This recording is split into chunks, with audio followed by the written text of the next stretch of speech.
Today is December the 1st, y'all. You're getting on out of here. Our lesson for today is a noble family tree.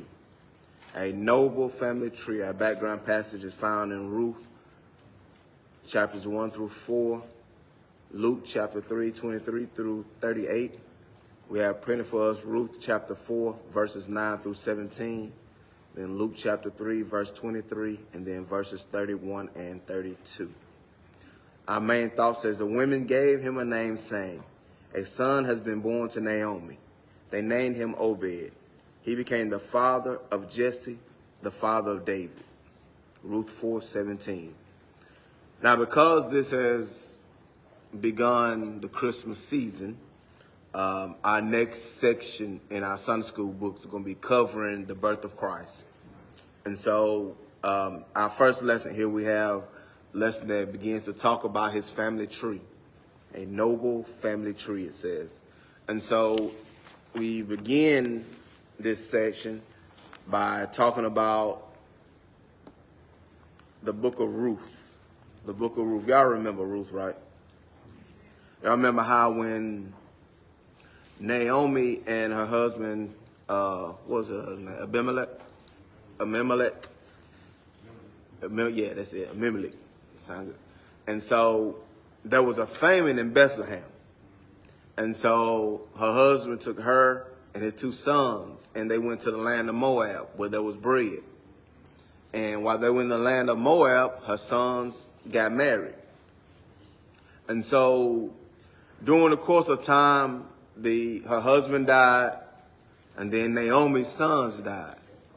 And then Naomi decided, well, look, I'm going back home. I'm going back to Bethlehem. So she called her daughter-in-laws to her and said, look, y'all go back to your father's houses. There's nothing I can do for you. I don't have a husband. I don't have sons. I'm too old to have any more sons. And if I did have any, why would you even wait for them to be grown enough for you to marry? So go back home to your father's houses, because I'm about to go home. And so one daughter-in-law left. But Ruth decided that she wasn't going to leave. She said, I don't care where you go, I'm going with you. So I'm going to go to your land. Said, your people going to be my people. Your God going to be my God.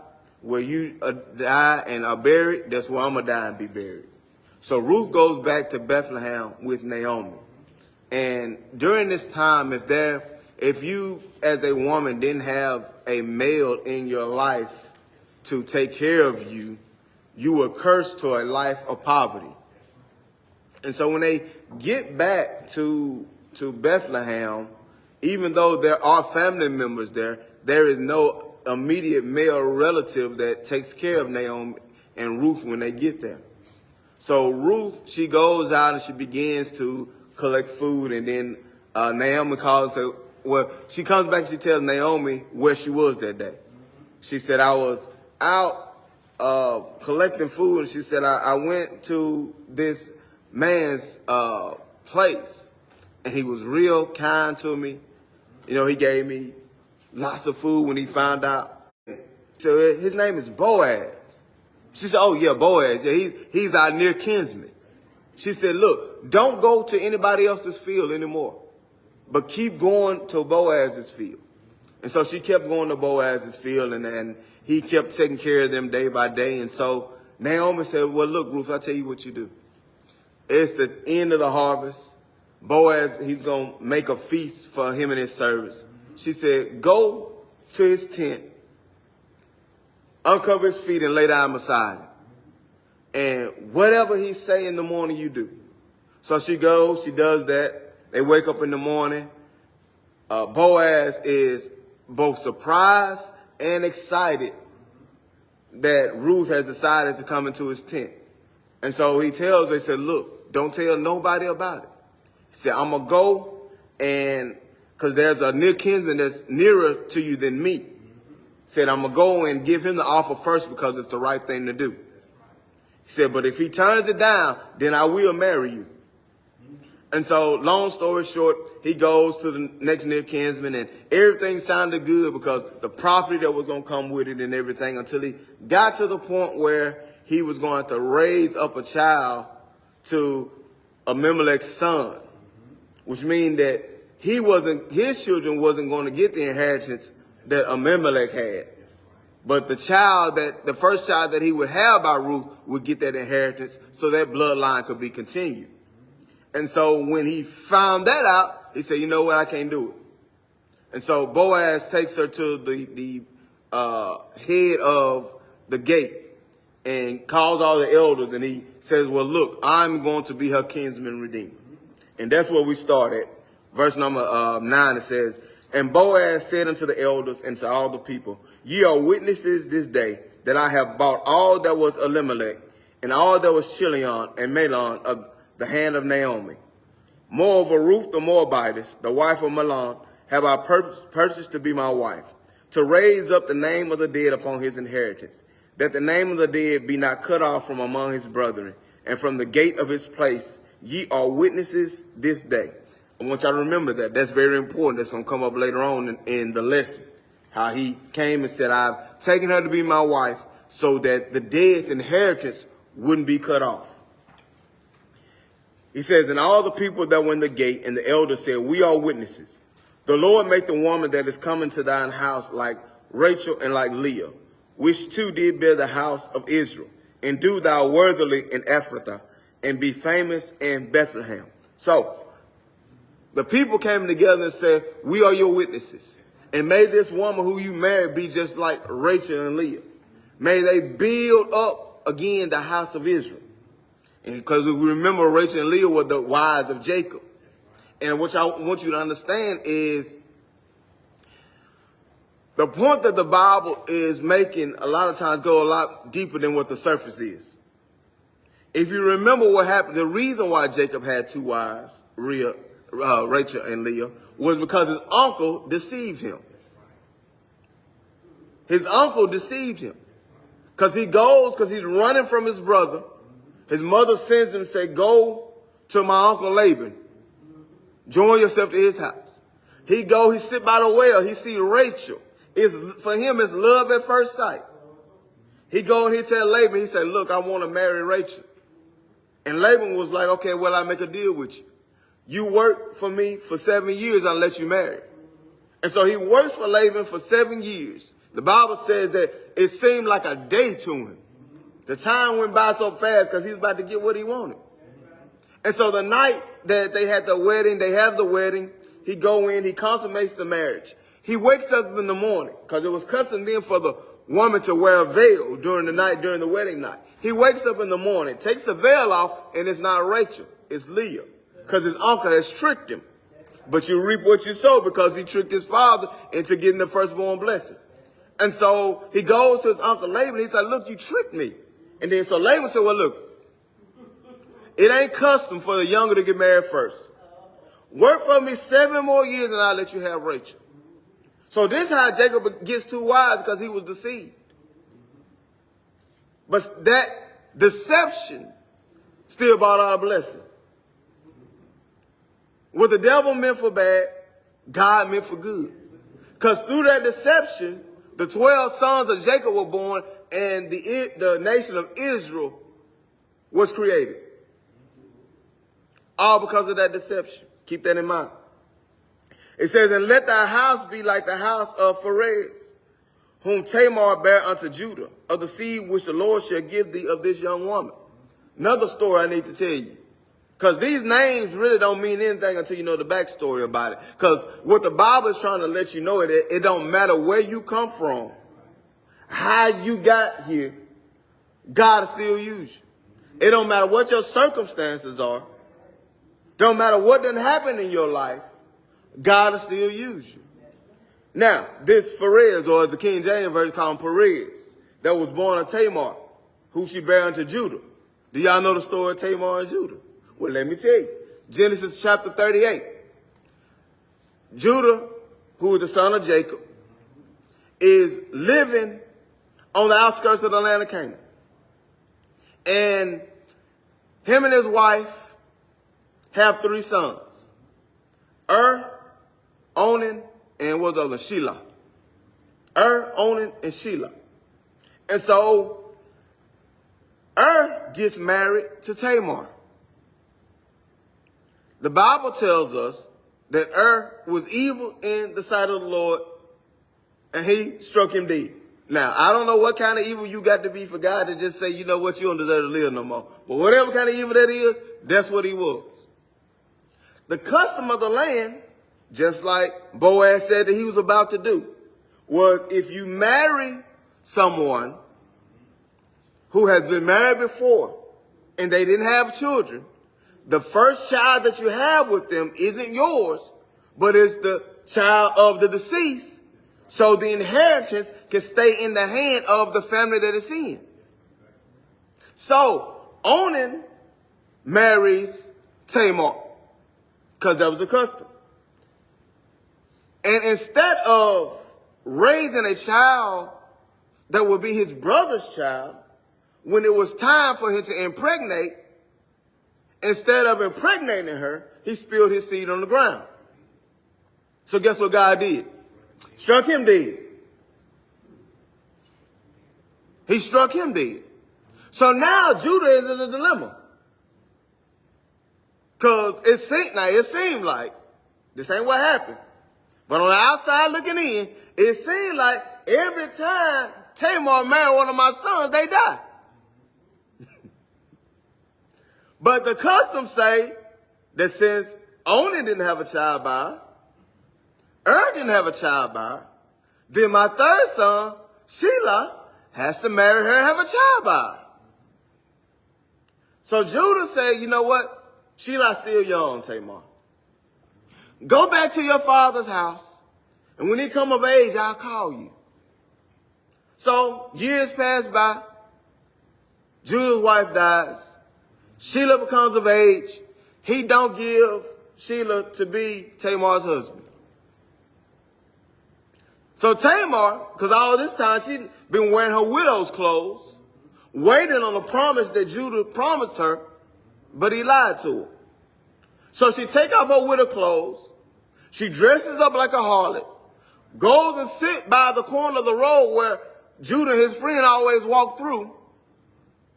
Judah see her, thinks she's a harlot, and say, hey, how much would it take for me to sleep with you? She give him the price. He said, okay. And then she said, well, what are you going to give me to let me know you're going to keep your word? Because you got to remember, he done lied to her before. She knows she can't trust him. No, he can't be trusted. So you got to give me a pledge or something, Judah. So he gave her the staff and his signet ring. Sleeps with her. Goes back. Sends, I think it was a goat that she asked for. Sends the goat by his friend to the place. Friend can't find a harlot there anywhere. The friend asks around. They like, man, we don't know what you're talking about. None of harlots be around here. He go back and he tell Judah, and Judah like, well, you know, it is what it is. Sometime later, they send word that Tamar is pregnant. Judah want to bring her out and stone her. Cause I can't believe you've been playing the harlot. But Judah, you supposed to have been sending your son.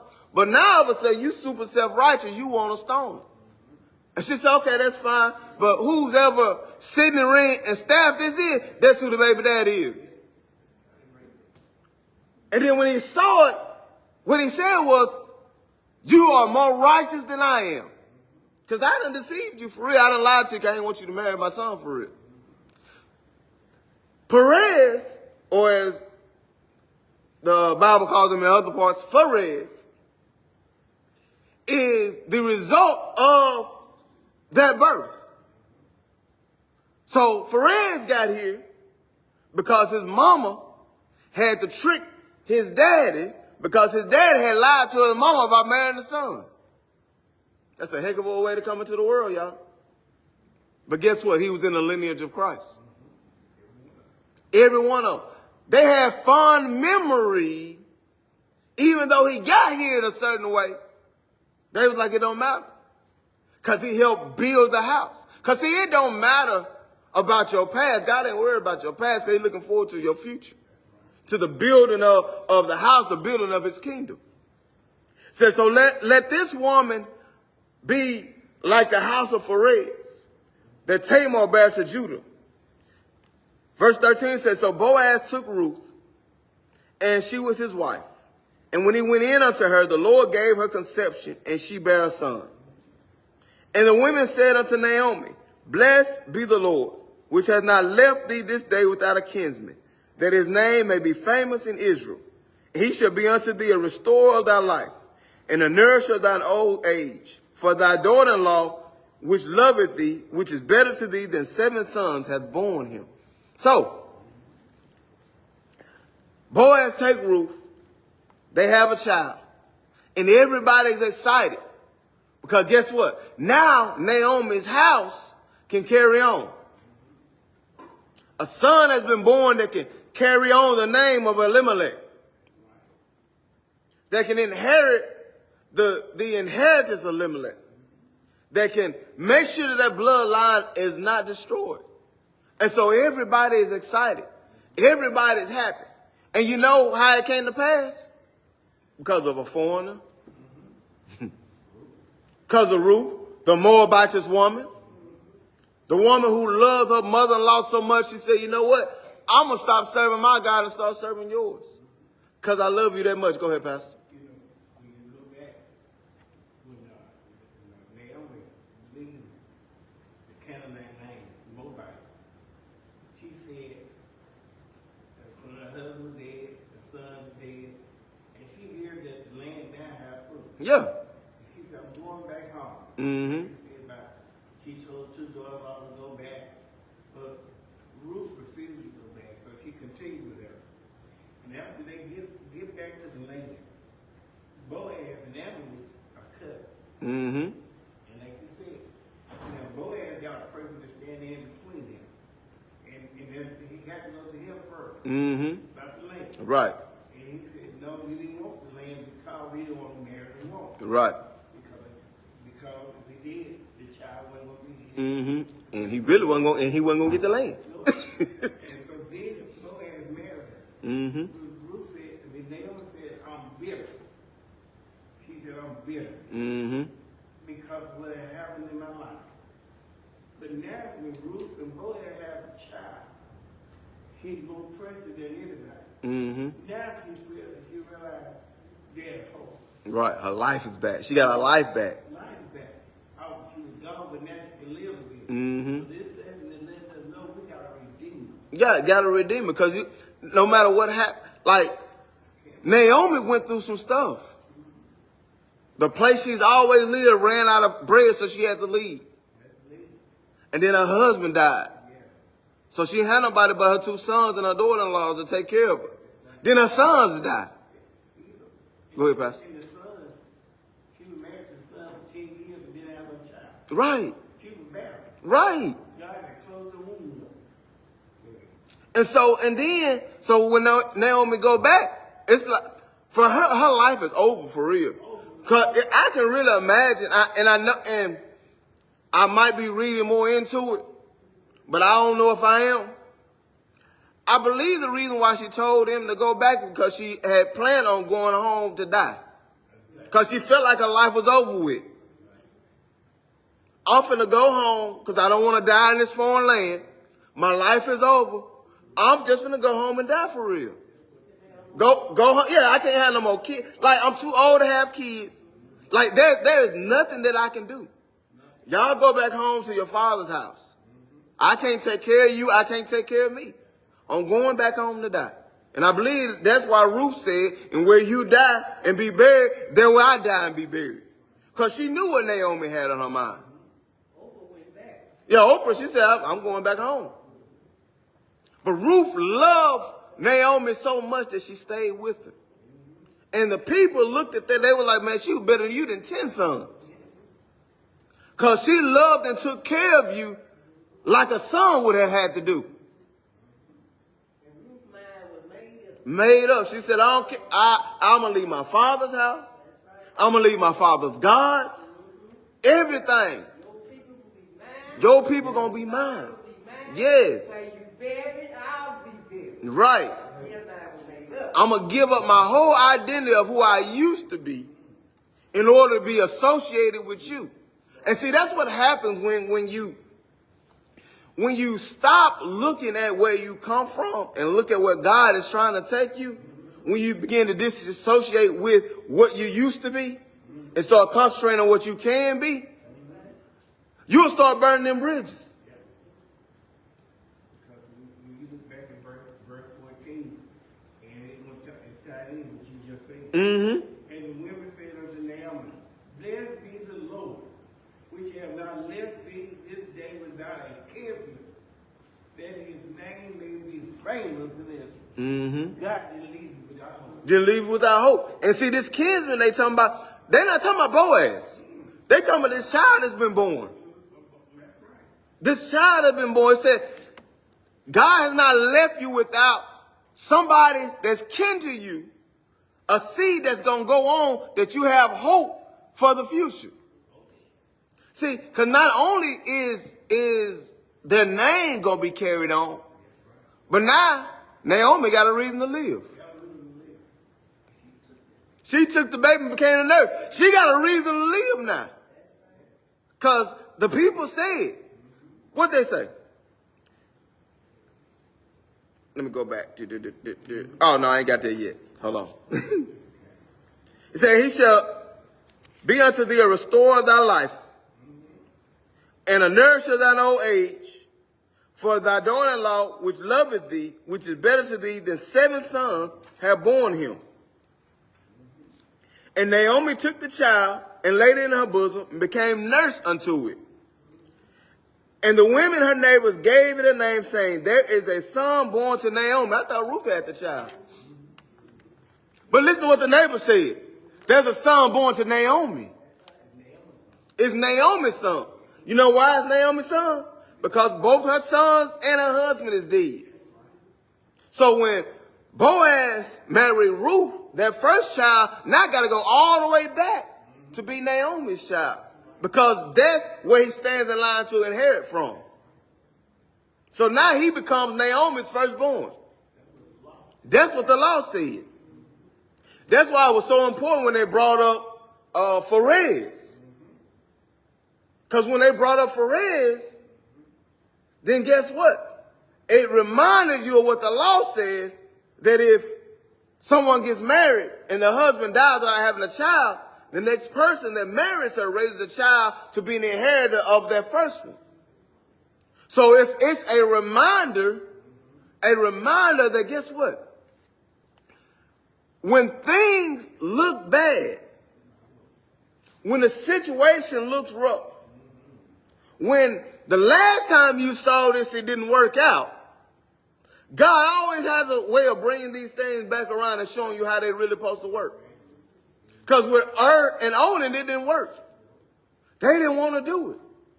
But now you got Boaz, who said, I'll be glad to do it. Because all God wanted somebody to say yes. See, if and Onan had done it, they would have been in the lineage of Christ, but they didn't. Boaz did it, and now he's in the lineage of Christ. And not only that, it says, back in the previous verse, it says, and his name will be famous. Because who was Obed? Obed was David's grandfather. King David. Most famous king of Israel. And Obed was his granddad. So, because Ruth loved Naomi enough to stay with her, to take care of her, to make sure she was provided for, King David was born. You see how your decisions affect not just you, but those that are going to come after you? How your choices really do matter? People think that they just make decisions that just affect them, but it don't. It affects everybody. It affects the future. Think about it. Ruth's decision to go with Naomi affected the future of the world for real. Because it was through that lineage that Christ was born. So her going back with Naomi affected you. Go ahead, Pastor. And Ruth really shouldn't have been in the land. At all, she was a Moabite. And I want y'all to understand about the Moabites. When the children of Israel were coming through the wilderness, the Moabites attacked them. the Moabites attacked them. So they weren't even allowed to even come and worship God at the temple. That's why in the song when David said, I was glad when they said unto me, come into the house of the Lord. You know why he was glad? Because his great grandmama was a Moabite woman. That's why he was glad. Because according to his lineage, he wasn't even supposed to go. He wasn't even supposed to go. But God told Moses, he said, Moses, you want to see my glory? Stand over here in this rock, and I'm going to show you my glory. He said, the Lord, gracious, mighty, who don't hold the iniquity forever, gracious, merciful, having great mercy on those who love me. See, because Ruth loved enough to get rid of her own gods and serve the God of Israel, God had mercy. Now Moabites can go into the temple. Go ahead, Pastor. Another thing was Rahab and Boaz. Yeah. Look, we ain't got there yet. We finna get there. we gonna get there. we gonna get there. It's a messed up situation. Because what we got to understand is that these genealogies, they're important, not because of just who the names are, but what kind of people are in the genealogy. You got the Ruth, the Moabitess woman that's in the genealogy. You got Rahab the harlot, who the scripture always calls Rahab the harlot. That's tough. In the genealogy. And what's really amazing about that, I don't know if y'all pay attention, but they usually don't include women in the genealogy. So when they include the women, it's important that you understand why they included the women. Because they want to let you know that even though he is the king of Israel, that he comes from Gentile blood too, or Moabites. Even though he is the son of righteousness, there are those in his lineage who we look on as unrighteous, Rahab the harlot. It's important for you to understand that he's not just the Messiah of a certain people, but that he's the Messiah of everyone because he comes from everyone. And since he comes from everyone, his sacrifice can save everyone. Can save everyone. That's why the lineages are so important. It ain't just words that they use to fill in. They did it for a certain reason. It said, and the women, her neighbors, gave it a name, saying, there is a son born to Naomi. And they called his name Obed. He is the father of Jesse, the father of David. Then we go on to, I think it was this, Luke chapter 3, verse 23 says, and Jesus himself began to be about 30 years of age, being as supposed the son of Joseph, which was the son of Heli. Now, when Luke starts out his genealogy, he starts out going from Jesus, going backwards, all the way back to Adam. When Matthew does his genealogy, he starts from the front and goes forward, starting from Abraham. And there's a reason why they did it in that way. Because what Luke was trying to get us to understand is that as much as we talk about him being the Son of God, Luke wants you to know that he's the Son of Man. He wants you to understand, yeah, you get that Son of God part, you got that down pat, but I want you to understand that he's the Son of Man, which means that he was like you. The Bible said that it pleased him to be like his brethren. So Luke wants you to understand that he's like you. And so he begins with Jesus and goes backward. He says Jesus as being supposed the son of Joseph, because we know that Joseph wasn't his father, who was the son of Heli.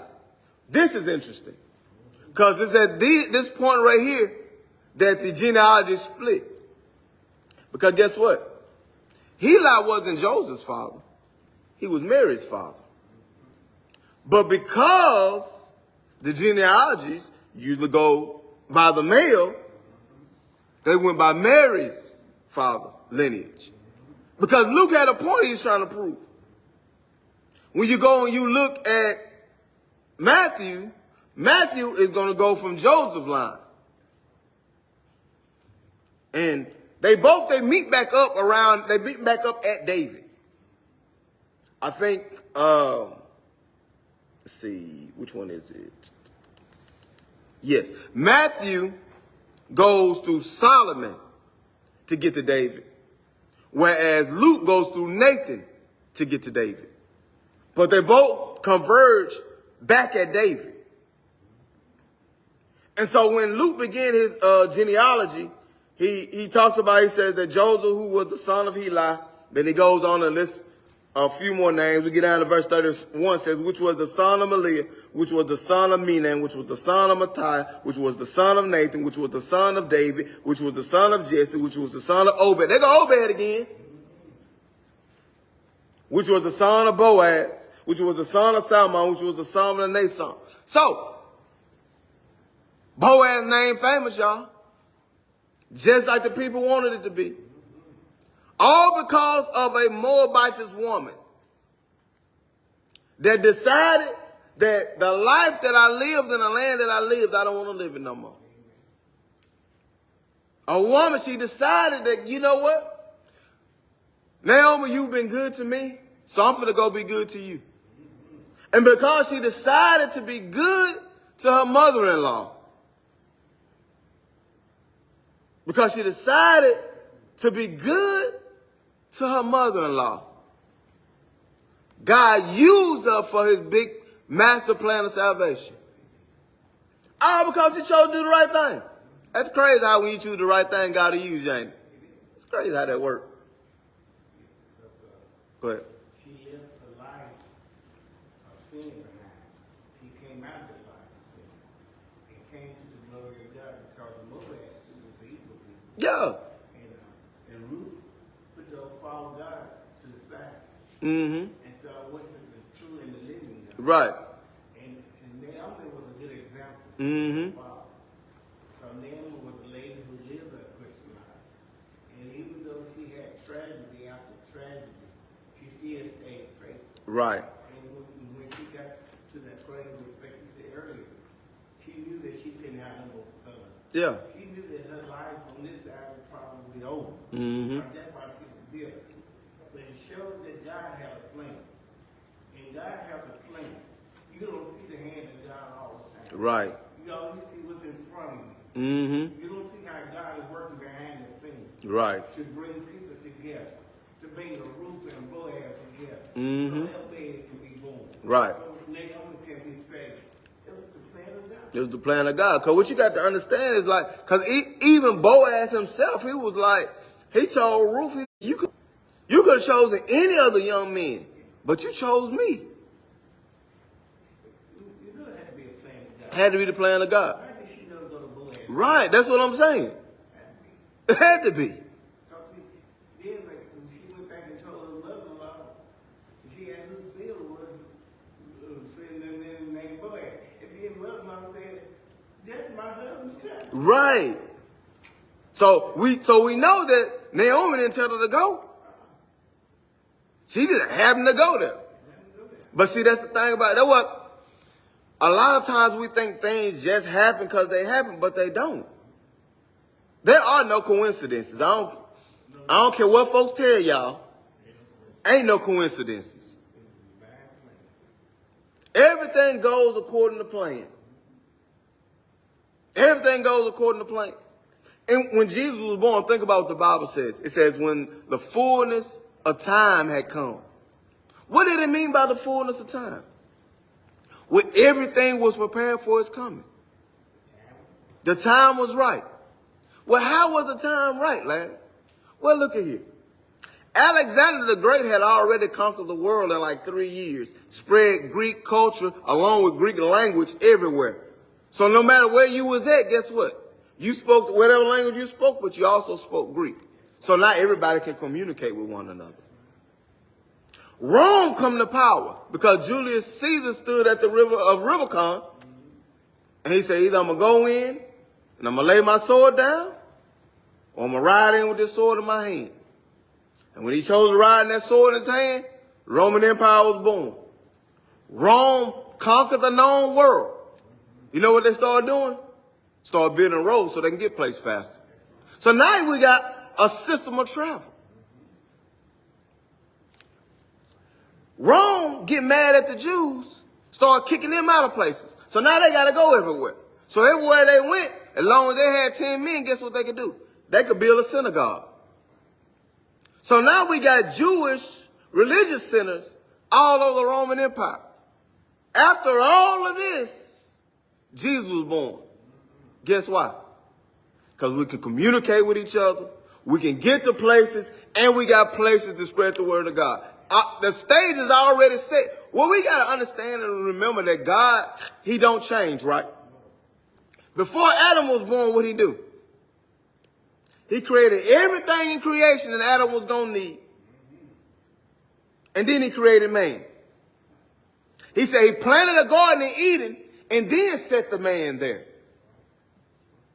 So when the second Adam come, he set the stage for him for what he had come to do.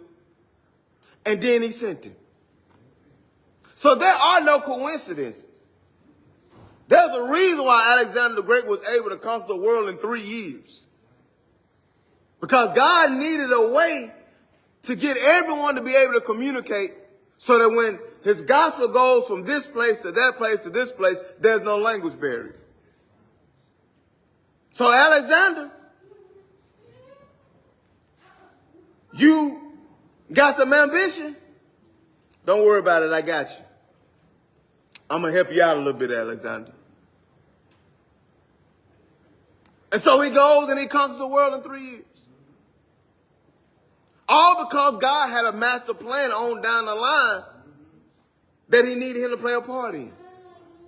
And see, that's why I don't think we understand about our own life that we are important enough to God that he want to use us in his master plan. We think that we just regular normal people.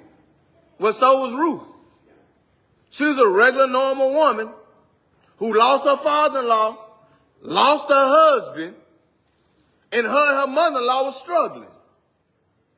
And she just so happened to come into the field of her mother-in-law's near kinsman, and then her life changed. But she was a regular woman. Wasn't nothing special about her. Matter of fact, she was an immigrant in a foreign land. Yeah. I'm pretty sure she was undocumented. But guess what happened? Because she came and did the right thing. And not because it was some big decision to make, but just because they needed food. Like, yeah, he got a bride. And because the fact that we know that he said you could have chosen any other young men, but you chose me, that let us know that he was kind of up in age a little bit. He was up in age a little bit. So hadn't nobody chose him yet. So I can imagine he had felt rejected by his own people because ain't nobody chose him. Because you got to think about it, Boaz he got that money. Boaz was rich for real. That's why he didn't care about that inheritance. That's why God could use him to be the kinsman-redeemer. Because he had already had money. He didn't care about no inheritance, but this woman right here, oh yeah, let me have her. Yeah, I'll take her though. I don't care nothing about this inheritance. But I can imagine that because he was up in age, he felt like don't nobody want me. But you know what he did? He kept doing the right thing. He kept doing right by his servants. He kept doing right by the women that would come in and glean. He would tell them, hey, you know, and because we know that he was doing the right thing because the scripture told them that when they went and harvested, don't harvest all of it, but let some of it fall by the wayside so that the poor people can come. And we know that he was doing that because when he went to tell his people what to do for Ruth, he told them, well, look, don't even do the gleaming stuff for her. Just go over there and kind of throw it at her. Make it close to her. Make it easy for her. Because we already leaving the gleaning for the widows, but I want you to give her special treatment. So he carried on about his life. He could have been bitter and said, don't nobody want me. He could have become an evil person because he didn't need nobody for real. But because he decided that I'm still going to be a good person, guess what God did? God blessed him and used him to bless somebody else. And that's what God is trying to do for us. If we don't let our circumstances that we in cause us to be bitter, but if we allow it to let us be a better person, show that we're able to be good even when good stuff not happening to us, God can bless us and use us to bless somebody else. He can bless us and use us to bless somebody else. Yeah, matter of fact, most of the time you're not going to have no easy street. Most of the time. But guess what? That just because the road ain't easy don't mean you got to be mad about it though. Because one thing about it, you can't change when things happen to you. But you can change your response to them. And when you start changing your responses to things that happen to you, guess what? Those type of things will stop happening to you. Because you draw those type of things to you by the responses that you give to them. Y'all might not believe that, but you do. Yeah.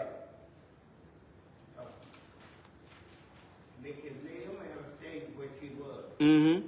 Every day was going to be a bitter day. It's going to be a bitter day. Every day was going to be the same day. But because God changes the things in our lives, now she's not bitter no more. Right. The circumstances change. The circumstances change. And I'm going to show y'all when it changed. I'm going to show y'all when it changed. And after this, I'm done unless y'all got questions. This is when it changed. When Ruth came and told her whose land she was in, and she began to plot to get Ruth married, she wasn't thinking about herself.